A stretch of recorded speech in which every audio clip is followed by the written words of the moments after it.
एक तरफ भारत में जहां तेजी से वैक्सीनेशन चल रहा है, लोगों को कोविड वैक्सीन की डोज दी जा रही है, वहीं ये खबर इस सिलसिले में और उत्साह पैदा करती है। दरअसल रूस ने दोबारा से घोषणा करते हुए कहा कि रूस कोविड वैक्सीन के निर्माण के लिए आवश्यक वित्तीय सहायता और टेक्नोलॉजी सपोर्ट फ्री में शेयर करने के लिए तैयार है।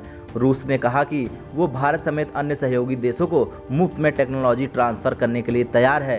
हाल ही में भारत की स्वास्थ्य agency drug controller general of India ने रूस की स्पुतनिक वी कोविड वैक्सीन के भारत में उपयोग किए जाने को अनुमति दी है।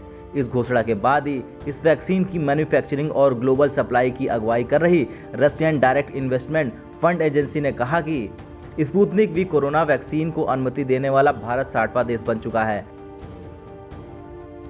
रशियन डायरेक्ट इन्वेस्टमेंट फंड के सीईओ ने कहा कि आरडीआईएफ ने भारत की बड़ी फार्मा कंपनियों से पार्टनरशिप की है, जो न केवल भारत के नागरिकों को वैक्सीन मुहैया कराएगी बल्कि इस वैक्सीन के ग्लोबल डिस्ट्रीब्यूशन का काम करेगी। भारत में प्रतिवर्ष 850 मिलियन वैक्सीन डोज बनने जा रही है, जो दुनिया के करीब 442 मिलियन लोगों के टीकाकरण के लिए पर्याप्त है। आरडीआईएफ के सीईओ किरिल दिमित्रेव ने आगे कहा कि हमारी वैक्सीन 10 देशों के बीच उत्पादकों से पार्टनरशिप में है। इनमें से ग्लैंड फार्मा, हेटेरो बायोफार्मा, पैनेशिया बायोटेक, स्टेलिस बायोफार्मा, विर्चो बायोटेक भारतीय कंपनियां हैं जो आरडीआईएफ के साथ वैक्सीन निर्माण का काम करेंगी। भारत में प्रतिवर्ष कम से कम 50 मिलियन वैक्सीन का उत्पादन करने का प्लान है।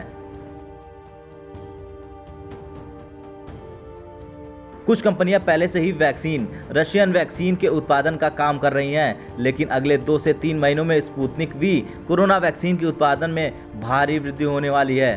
खैर, कोरोना काल में भारत कई उपलब्धियों के साथ अधिक मात्रा में वैक्सीन के उत्पादन में भी सर्वोपरि रहा है। भारत ने न सिर्फ अपने ज़रूरत की वैक्सीन का निर्माण किया, बल्कि ज़्यादा मात्रा में वैक्सीन का उत्पादन कर अन्य देशों की मदद पहुंचाई, जिसके चलते भारत की दुनिया में तारीफ भी हुई।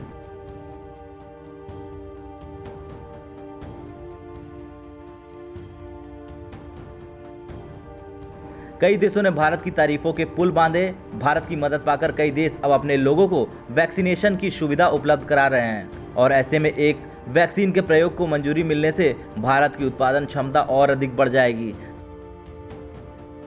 साथ ही दूसरे देशों को भी भारत वैक्सीन दे पाएगा और उनकी मदद कर पाएगा। ब्यूरो रिपोर्ट, भारत तक।